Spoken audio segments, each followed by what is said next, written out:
Welcome back. This is the fourth video in our five-part series on medical school personal statements.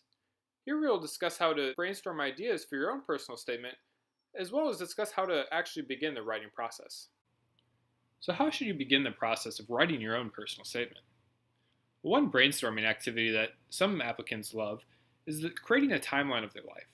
So what you can do is you can take a piece of paper and create a timeline from the time you were born until now, and try and figure out which activities or experiences along the way helped shape your decision to attend medical school and become a doctor. Another method is to look at your resume. Look at all your different accomplishments, achievements, experiences, and reflect back on some of the more meaningful experiences. Which experiences really help shape your decision and help shape who you are today? Now, before you actually start the writing process, it's essential to create an outline so that your overall essay has great structure, flow, and organization. I would recommend having one paragraph for an introduction, followed by about 4 paragraphs where you describe these different experiences and stories, and lastly, a concluding paragraph.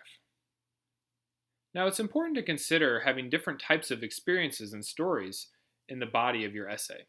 You don't want to have 4 stories that are all about voluntary experiences that you had. You want to try and mix it up a little bit so that you highlight all of the wide variety of different activities you've been involved in. Now, in terms of the introductory paragraph, it's absolutely vital to catch the reader's attention right from the start. And the best way to do so is to have a very interesting and engaging short story or anecdote.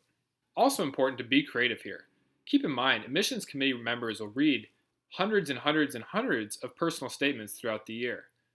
And if they read your first sentence and it sounds the same as everyone else's, they may not be as likely to really engage in reading the rest of your personal statement. So you want to catch their attention right from the start and really draw them in. And like I said, one of the best ways to do so is to have a very personalized story or short anecdote at the beginning. Maybe you ran a marathon recently and you want to describe what it felt like to finish the last half mile of your race. And maybe you could relate this back to the overall message of your essay and why it is that you want to attend medical school. Now, we touched on this a bit already, but the essay structure is really important. Like we said, we want to have the creative introduction, followed by a series of descriptive stories. Now, in terms of these stories, the best way to share these stories is to first start off the paragraph by describing the story. Try and put the reader in your shoes, in your situation. And then you want to step back and you want to analyze the experience and tell the reader what the experience meant to you and what you learned from it. And then you can transition to your next experience by highlighting how the first experience motivated you to pursue the next activity.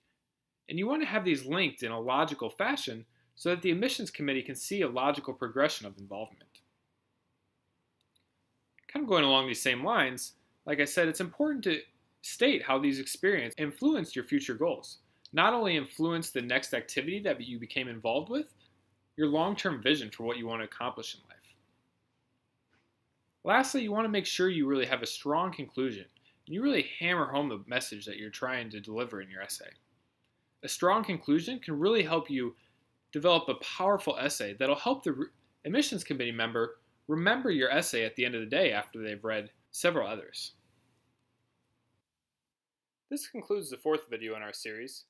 Make sure to check out our last video where we'll discuss how to review and edit your personal statement to make sure it's absolutely perfect before you end up submitting.